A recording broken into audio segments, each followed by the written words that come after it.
Welcome to Nightmare Coming, where folklore meets cold reality and the stories whispered in the dark unfold in ways you never expected. One nightmare at a time, one hidden layer at a time. If they left it unexplained, we'll dare to look closer.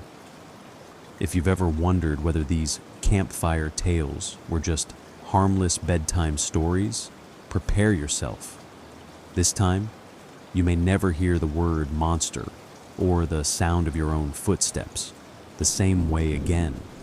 So, before you lean back, take a moment to like the video and subscribe.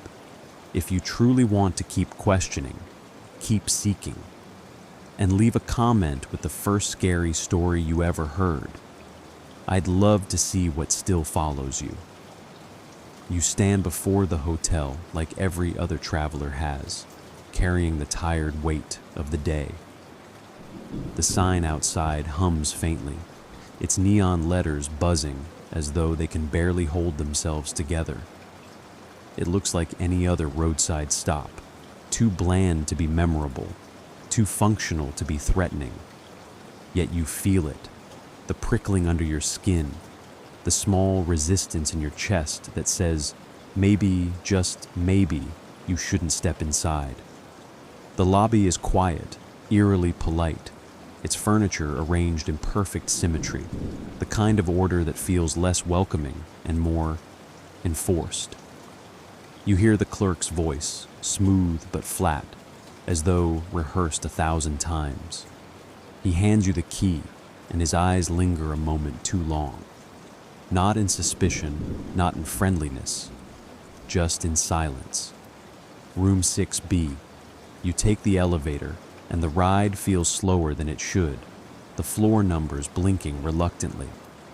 When the doors slide open, the hallway stretches out, dim, lined with doors that seem to watch you.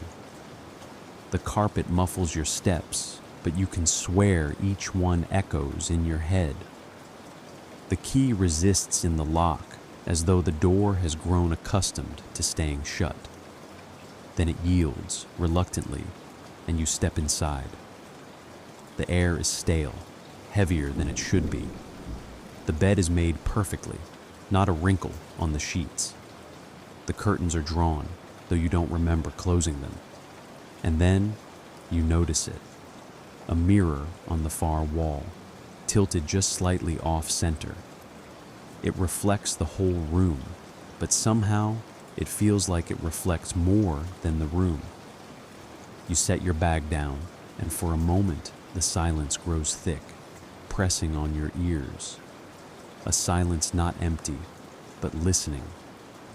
You tell yourself it's nothing, just a bed, a mirror, 4 walls. Nothing unusual. Yet the air doesn't agree.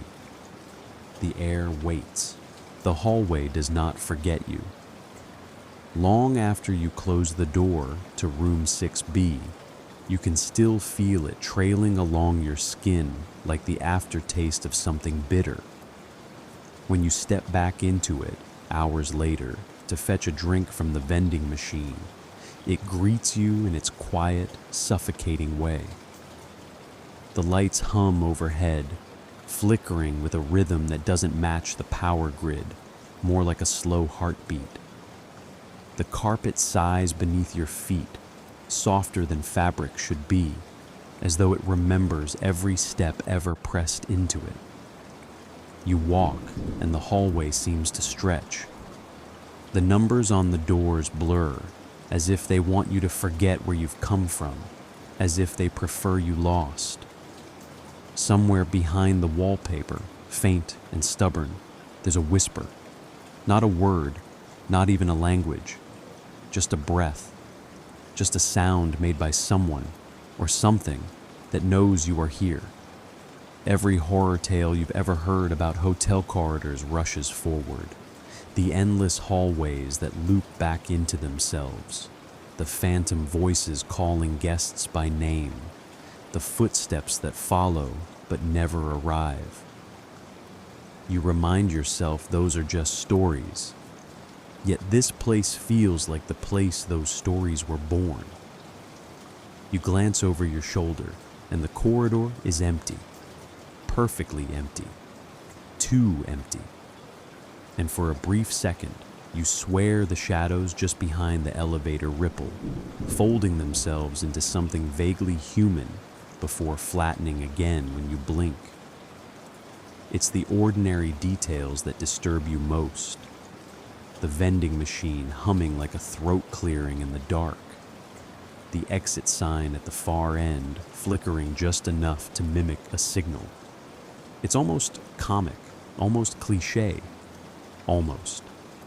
But then the whisper brushes against your ear again, closer this time, and there's no punchline.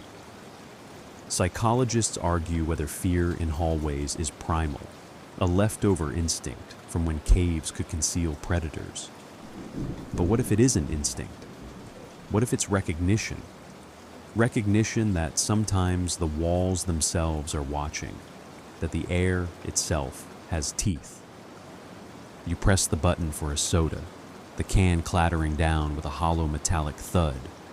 Too loud, too sudden. The sound lingers like a scream that doesn't end. You clutch the can, cold against your palm, and you walk back to your room. The hallway lets you pass, but not without cost. When you glance back once more, the corridor no longer seems empty. For a heartbeat, you see yourself, another you, standing at the far end, watching. Then the light flickers again, and there's nothing. And yet you know, nothing is not the same as no one. You return to room 6B with the soda in your hand, but the number on the door feels slightly wrong, as though it has shifted when you weren't looking. The brass digits catch the light, glinting in a way that makes you second guess the shape of every curve, every edge. 6B. Yet your eyes insist it could be something else. You slip inside, lock the door behind you, and tell yourself that sleep will fix everything. But the night refuses you. The air is heavy, pressing against your chest, and the silence is too sharp, as though it's waiting for a cue to break. Hours pass, or maybe only minutes. Time doesn't behave. And then it happens. The sound. A low scrape. Not from the hall, not from the ceiling, but from the door directly across from yours. You freeze. No one is supposed to be there. That room, room 6A, is sealed, condemned. The clerk told you when you checked in, though he never said why. He just smiled that too flat smile and slid the key across the counter. The scrape comes again, metal against metal, like a lock twisting, reluctantly. Folklore loves these forbidden doors, the rooms taped shut, the basements you're told to avoid, the cabinets that families nail closed. Always, the rule is the same.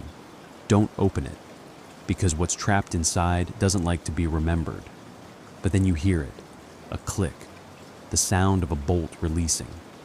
You open your own door, slow, cautious, heart hammering. The hallway lies still, painted in dull light.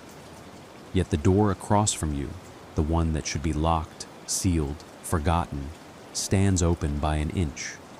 A dark line of nothingness waiting like a mouth. You should turn back, you know that. But curiosity drags you closer.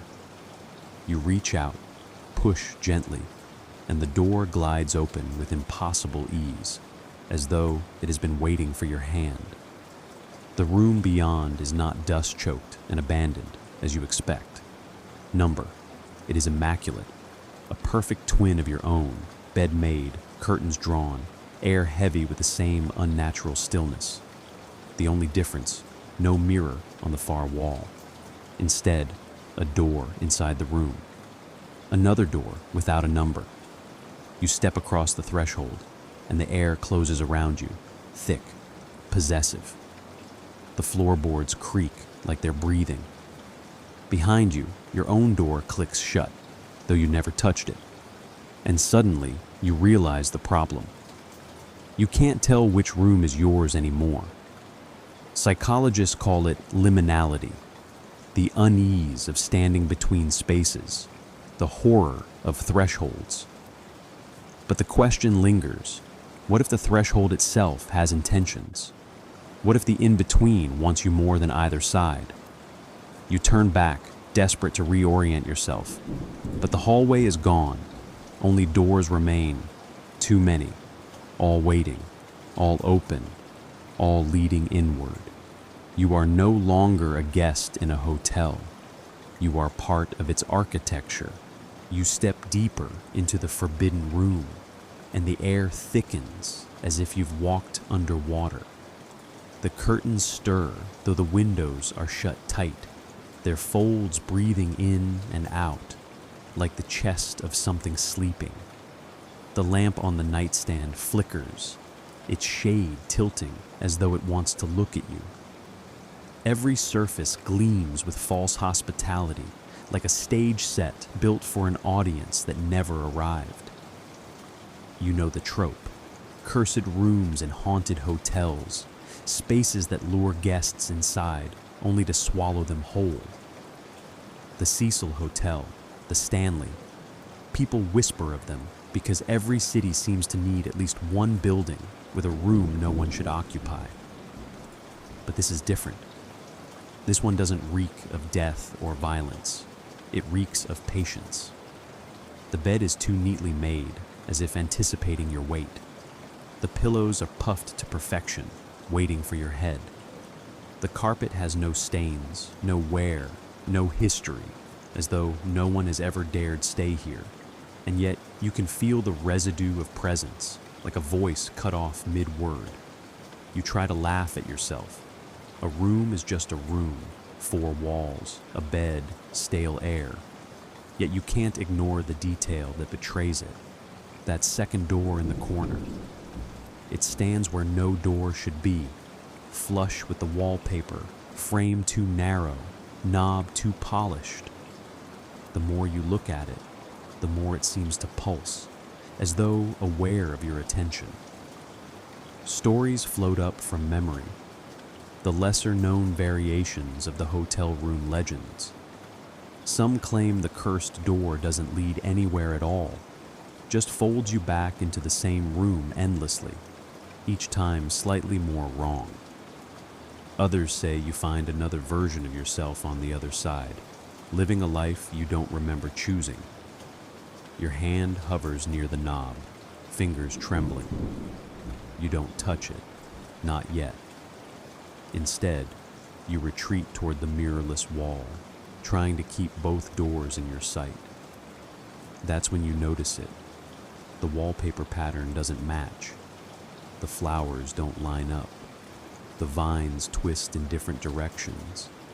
And in one corner, the print has been smudged as though by a hand pressed too hard, too long. And beneath the smudge, faint but undeniable, is a mark, not a design, a scratch.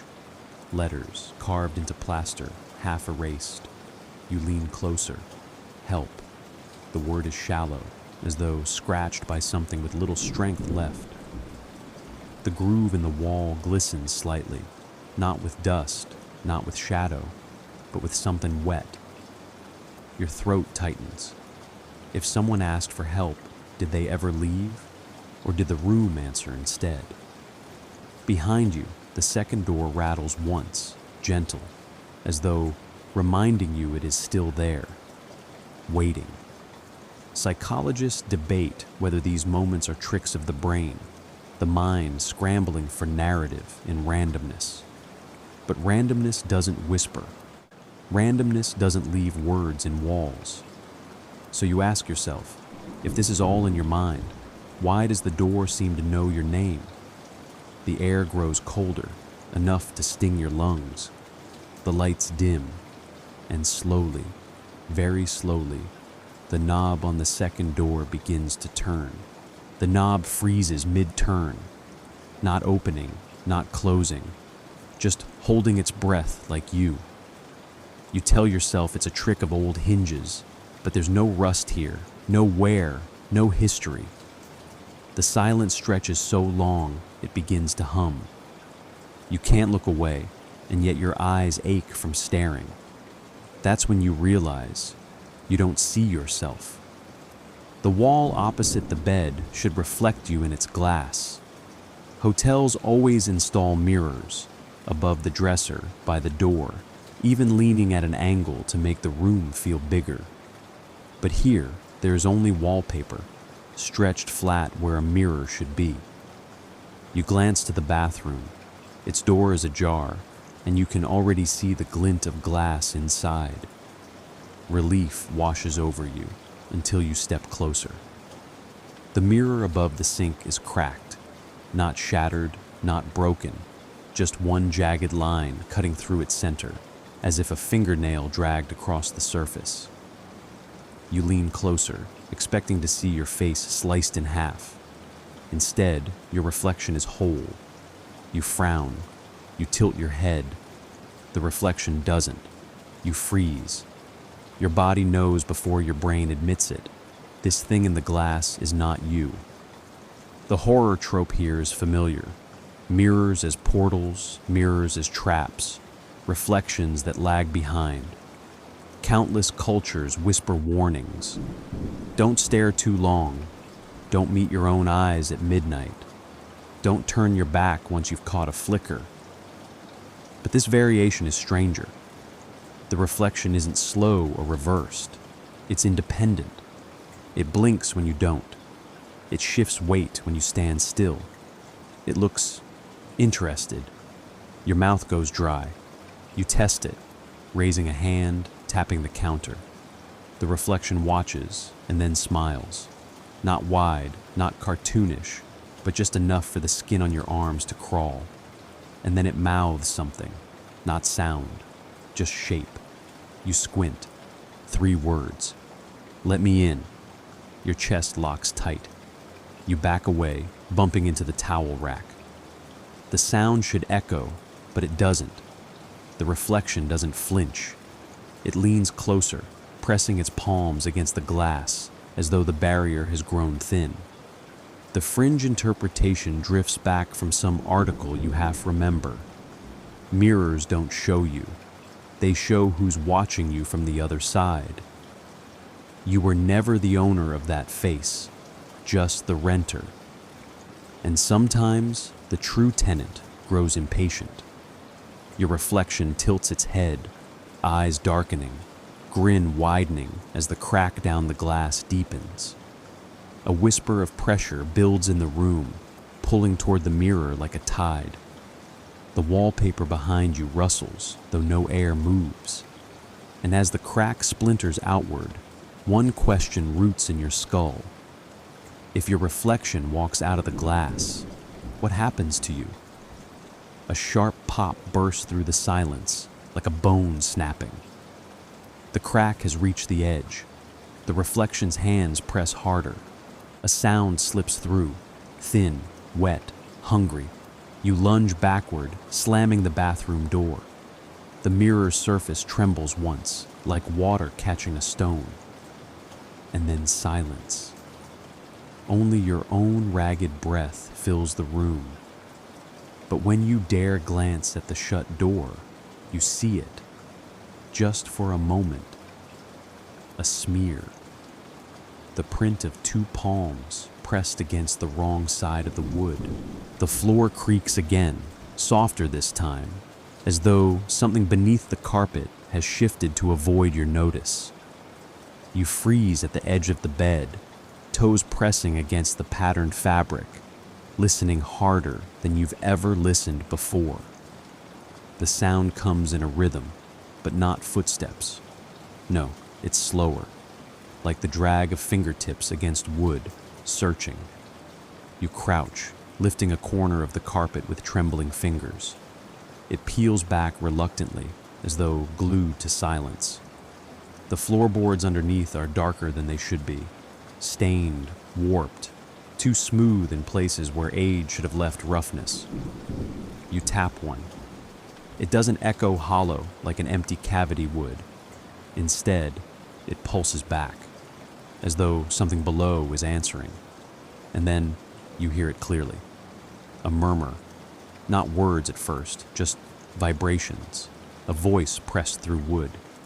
You lean closer, straining your ear to the grain, and catch a phrase. Down here. You stumble back so hard you nearly topple the lamp.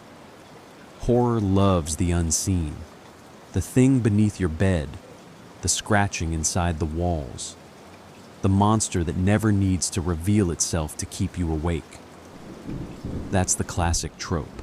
Things below you, watching, waiting. But this variation is meaner. It isn't under the bed, it's under the floor, beneath everything. Waiting not for you to sleep, but for you to kneel, to listen. You pace, fighting reason. Hotels don't bury secrets in the floorboards. And yet, you remember the rumor told by staff who swore never to be quoted. This room was built over a sealed chamber, no windows, no records. They said it was cheaper to hide it than to tear it out. The murmur rises again, louder now, more voices, a harmony of whispers tangled together, like the sound of 100 secrets being told in overlapping confession. They press against your ears, not angry, not desperate, but persuasive. Stay with us. The floorboards tremble. The carpet shifts, tiny ripples as though invisible breath stirs it from below. You want to run, to wrench open the door and never look back, but your knees bend against your will, guiding you lower, closer to the murmuring wood. And that's when you see it, the seam. A faint outline where two boards meet too neatly, almost like a trap door. You didn't notice before because the carpet disguised it, but now, under the shallow glow of the lamp, the line is unmistakable. Your nails dig into your palms. Do you open it? The thought alone makes your stomach clench. But ignoring it feels worse, like leaving a phone ringing, refusing to answer when you already know the call is for you. The voices swell. Some whisper your name. Others laugh. One, just one, sobs like a child muffled under blankets. You press your hands against the seam. It's warm, too warm for wood.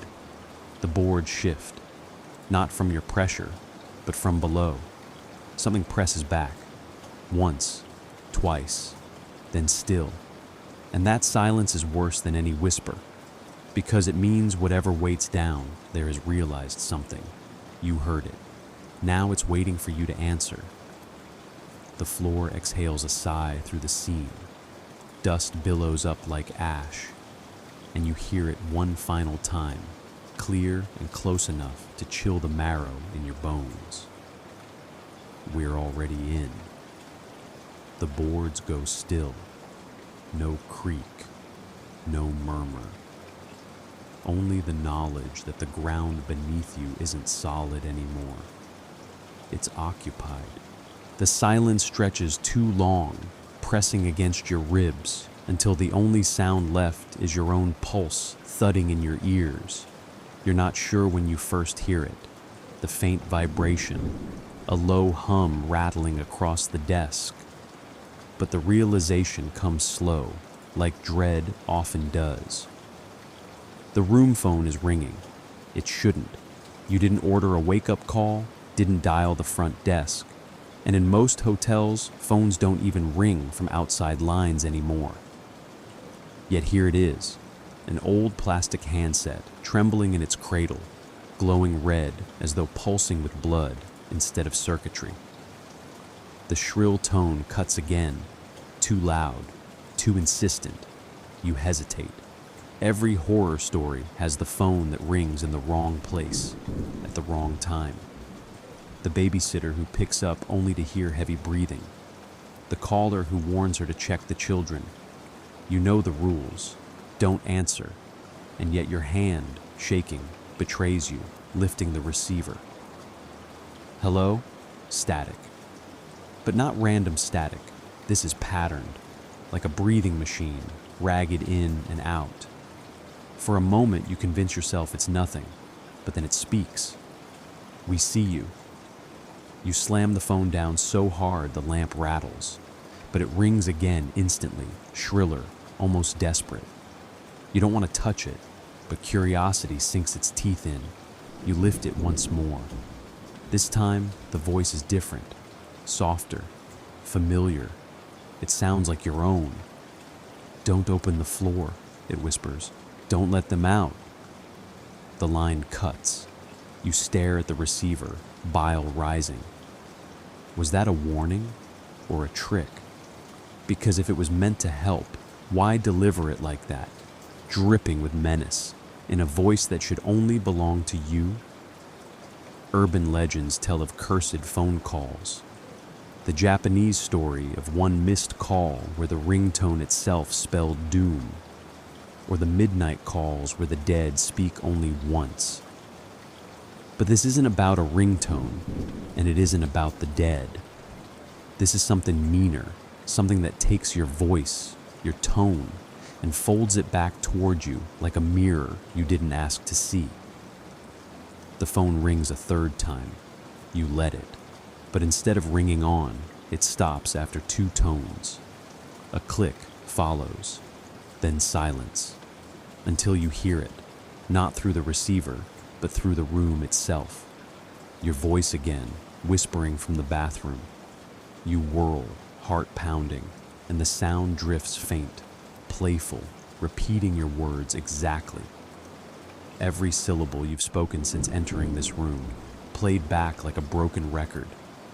Even the simple ones. "Hello? Don't open the floor."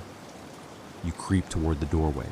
The tiles gleam under pale light, the mirror cracked slightly at the corner. But the voice is gone. And then, the phone rings again. The bathroom light flickers in the same rhythm as the tone. 2 flashes. Pause. 2 flashes. Pause. You grab the receiver in a panic. This time, no static. No echo of yourself. Just one sentence, low and clear. It's too late. They're standing behind you. The air chills instantly. You spin, but of course nothing waits there. Only shadows stretching too long against the walls. Still, you feel them, pressing in close, brushing the hairs at the back of your neck. The phone clicks dead, and yet you can't bring yourself to set it down. Because in your hand, the plastic is warm. Too warm. Like it's been touched by someone else. Recently. You wait for dawn. That's the bargain every haunted night seems to make. Survive until morning, and light will rinse away the nightmare. But dawn does not come here. The clock on the bedside table says 5:12. Blinking stubbornly, never advancing. You pull back the curtain, expecting some gray hint of the horizon, but outside, only a sky the color of bruised metal, stuck in endless night. The stories warned you about this. Hotels that don't exist on maps, where travelers check in but never check out. Folklore talks about liminal spaces, thresholds where time slips, stairwells that loop forever, hallways that stretch longer each time you walk them, elevators that stop on phantom floors. And here you are, in a room that has no dawn, no escape. The air is thick, harder to breathe. Each inhale feels like swallowing dust. The carpet shifts beneath your bare feet, not like fabric, but like something alive trying to flex under your weight.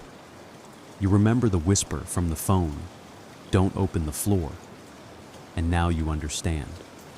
Because as you stand in the middle of the room, the hum starts again. Not from the phone, not from the lights. From below, deep, hungry vibrations. The floorboard creak in a rhythm too deliberate to be chance. Like knocking, like something beneath, asking to be let up. You back toward the door, but the knob won't turn. Cold metal burns against your palm. You twist harder, but the hallway beyond remains sealed away. Behind you, the sound grows louder, sharper, like fingernails clawing their way through wood. Every horror trope you know collapses here.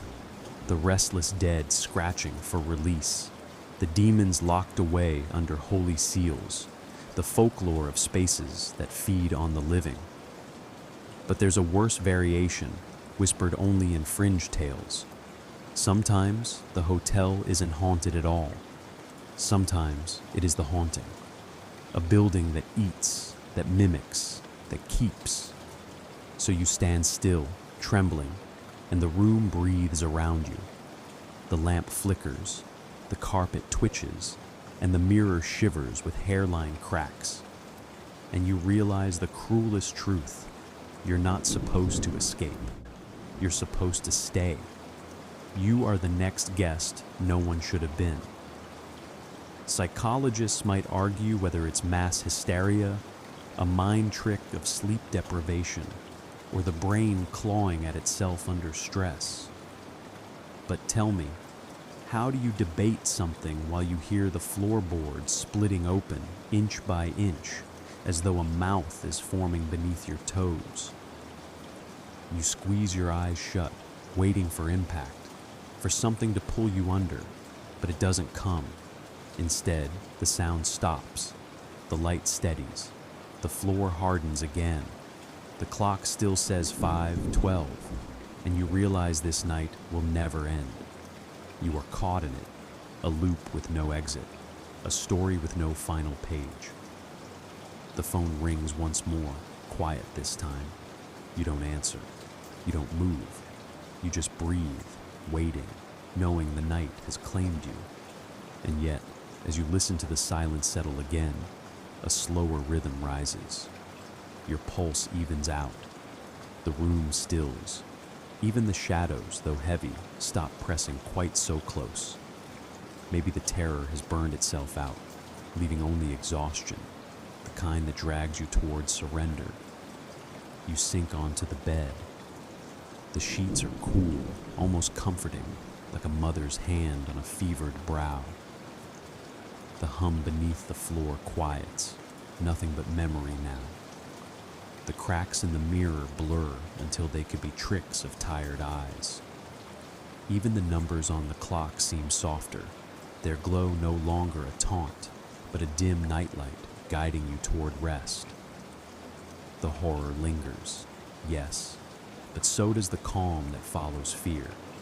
That hush after the scream, when your body knows it has survived something unspeakable, even if only for another hour.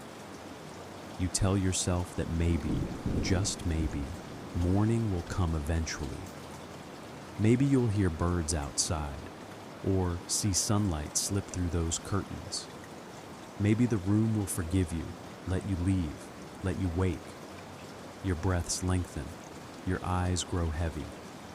The nightmare doesn't vanish, but it softens into background noise, a whisper you can almost ignore. Sleep invites you, and for the first time, you don't resist. Because even nightmares must fade. And if they don't, well, you'll fade first. Good night.